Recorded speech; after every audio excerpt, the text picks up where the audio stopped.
E o presidente Oaks, ele ensinou recentemente, as 2 conferências atrás, que nós devemos ser fiéis aos valores constitucionais, às leis da nossa nação e não às pessoas.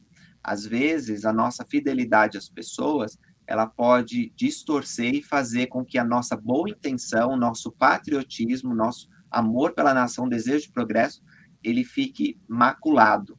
E aí nós podemos ser facilmente desviados para seguir líderes que são fracos, todos eles, dos 2 lados, escolha qual, ou de outro lado, não tem o evangelho de Jesus Cristo. Não estou dizendo que são pessoas ruins por não serem membros da igreja, longe de mim dizer isso, existem muitas pessoas boas, que acreditam em Cristo, têm valores bons, e que não são membros da igreja, mas a gente não pode estabelecer como critério isso, né? Só vou votar em membro da igreja fiel, porque a gente não tem essa opção. Então, nós, membros da igreja, nesse momento, nós temos que, sim, que decidir quem são os homens e mulheres que mais se aproximam dos nossos valores. O que acontece é que alguns de nós vão decidir por um lado e outros por outro. As questões políticas, elas variam, e você não pode julgar, o presidente Oaks também disse isso, um irmão por ter feito uma escolha política diferente da sua. Porque a percepção da realidade, os valores que ele tem, o senso de justiça, de política, é diferente, né? Então, nós temos que respeitar as escolhas políticas de cada um. E se a gente não fizer isso por causa do extremismo, que a gente está apegado a uma causa, mesmo uma causa boa, por exemplo, o Evangelho de Jesus Cristo é muito bom a gente aprender dele, mas se nós formos fanáticos no Evangelho, nós vamos correr o risco de ser como os judeus. O Jacó disse assim, os judeus, eles olharam além do marco, além de Cristo. Eles procuraram coisas que eles não podiam compreender, eles queriam os mistérios de Deus. E porque eles insistiram em receber os mistérios, Deus disse, estou aí os mistérios. Eles não entenderam aqueles mistérios, e eles perderam o mais importante, que era Jesus Cristo. Então, nós temos que tomar cuidado com isso, não exagerar. Se a gente tem um piano para tocar, a gente não vai ficar insistindo em uma única tecla, apertando aquela tecla, porque não dá para fazer música assim. Pá, pá, pá, pá, pá, pá, na mesma tecla. Não, usa todas as teclas do piano. E você vai conseguir produzir uma linda melodia. A mesma coisa na nossa vida, meus irmãos e irmãs. Nós não podemos ser fanáticos, não podemos nos vincular a uma pessoa, a um homem. Por mais que a gente vê atributos bons nessa pessoa, o nosso foco tem que ser nos princípios, nos valores que são mais importantes, que transcendem o homem. Porque nós, membros da igreja, entendemos que o profeta, e o elder husband é um profeta, ele fala a palavra de Deus. Ele não precisa ter nenhum treinamento sobre política para falar sobre política. E, veja, ele nem está falando especificamente sobre política lá, ele está falando do nosso comportamento nessas eleições. Causou ódio, causou briga, causou dissensão entre mesma família, entre os membros da igreja. Então ele está falando, gente, nós precisamos nos curar. O Brasil precisa se curar dessas eleições. Ele não está dizendo que ele apoia o presidente Lula, o que foi eleito, né? O presidente eleito Lula. Ele não está dizendo que não tem que fazer manifestação. Então, as pessoas, elas pegaram a fala do elder husband e começaram a misturar com outras coisas.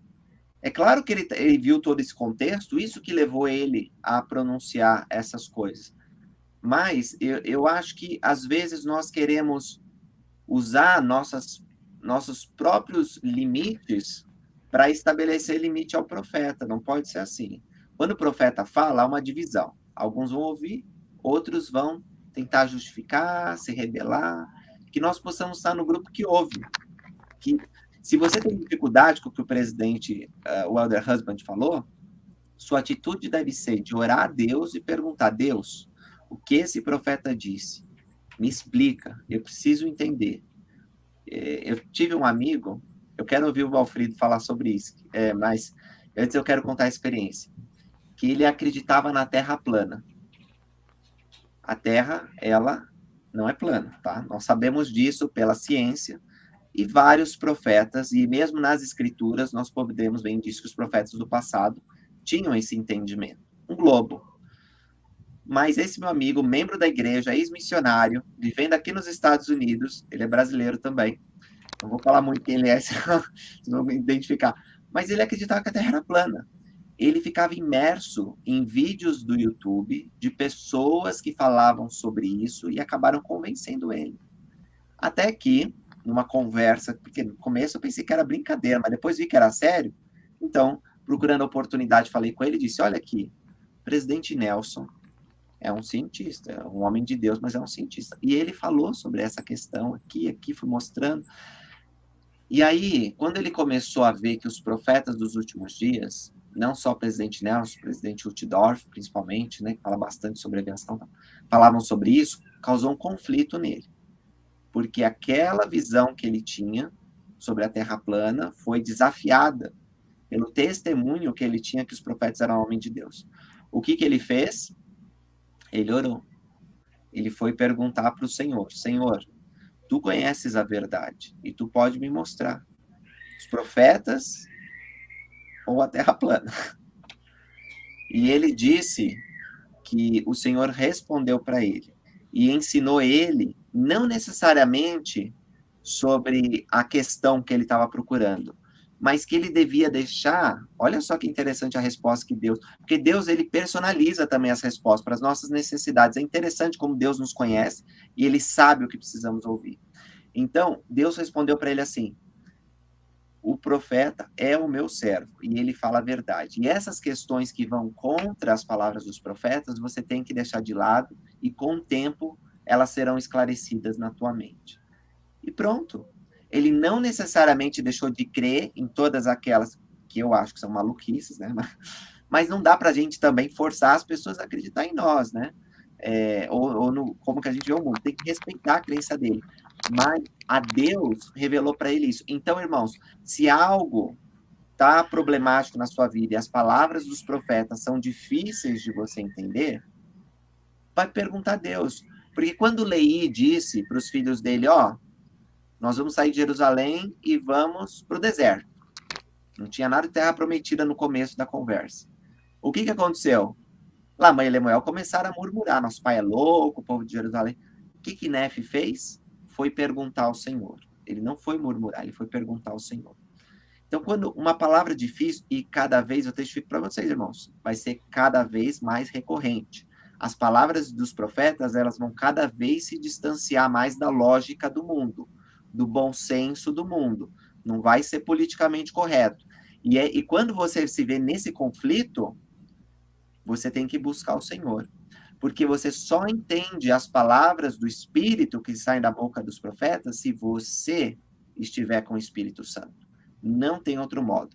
Então, esses muitos comentários que desviam do que o profeta quis dizer, e como eu sei o que o profeta quis dizer? Meus irmãos, é porque eu orei e fiquei sabendo que aquelas eram as palavras do profeta de Deus. E eu interpretei elas no mesmo espírito que ele falou. Eu preciso me curar.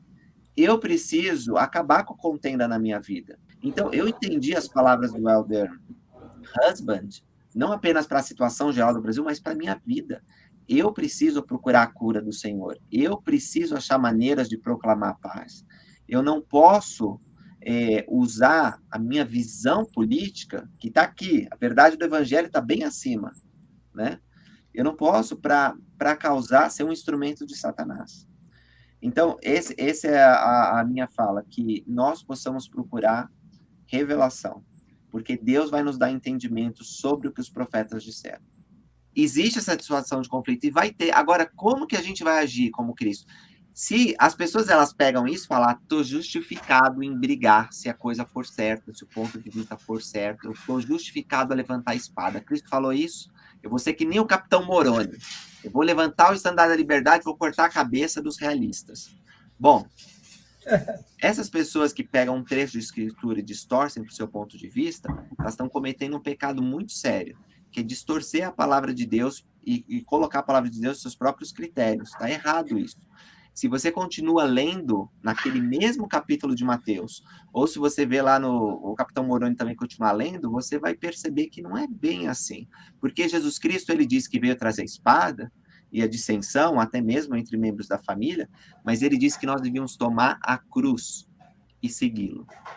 E tomar a cruz e seguir Cristo significa ser manso, humilde, dar outra face, fica quieto perante Herodes. Aí, mas Cristo pegou o chicote e bateu nos cambistas. Onde está isso nas Escrituras? Me mostra. Porque o que diz as Escrituras foi que ele derrubou as mesas, libertou os animais e com uma ira justa, né, como dizem as Escrituras, disse, não fazei a casa de meu pai casa de comércio. Ele defendeu o que é sagrado. Se alguém quiser violentar seu corpo, né, ou, enfim, tirar sua castidade, você tem que defender com firmeza, até mesmo com agressividade, se for necessário, né? Para defender o que é sagrado, como o Moroni fez, a família, a religião, você está justificado, depois de várias tentativas de estabelecer a paz, de se livrar daquele mal, de usar uma ação mais vigorosa. Mas mesmo nessas ocasiões, Cristo, Moroni, qualquer outro, eles procuravam o Espírito de Deus. Você vê Moroni orando, você vê que Mormon descreve ele como um homem de perfeita compreensão, diz que se todos pudessem ser sempre como Moroni, os próprios poderes do inferno seriam abalados para sempre.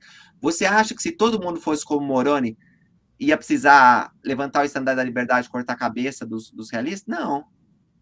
Porque se todos fossem como Moroni, o diabo nunca teria poder sobre o coração dos homens, porque não haveria discórdia, não haveria contenda. Então, meus irmãos, esse é um discurso não de pacifismo, mas de pacificação. Nós precisamos ser pacificadores. Não é, tô paz, não, vamos ter guerra. Às vezes é preciso defender um ponto de vista, defender sua religião com mais vigor. Nós não podemos nos desculpar pelos mandamentos, né? Nós precisamos defender como eles são, mesmo que isso ofenda as pessoas. Mas nós precisamos ser mansos, nós precisamos ser humildes, nós precisamos desenvolver os atributos de Cristo. E no momento que nós precisarmos ser mais energéticos, como Abinadi, como Elias, né, que pegou a espada e que cortou a cabeça do sacerdote de Baal, nós vamos saber, nós nunca vamos ser guiados pela raiva, nós vamos ser guiados pelo poder de Deus. E é diferente, meus irmãos.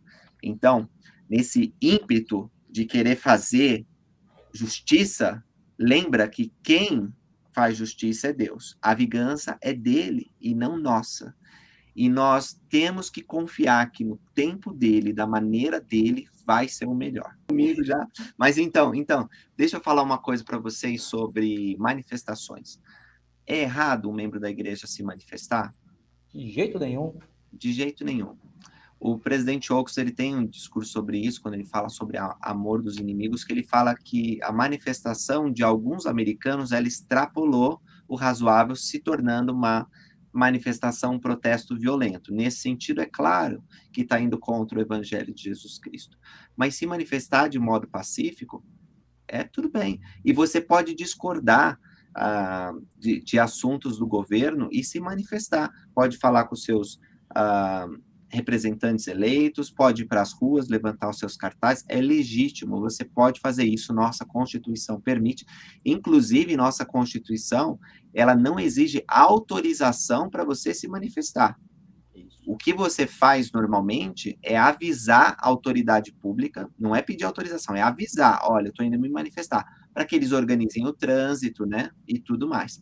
Mas você pode, é livre a manifestação. Eu gostei muito quando você comentou mais cedo nessa live que o livro de Mormon, ele nos ensina sobre os desafios, né, nos prepara para os desafios de hoje.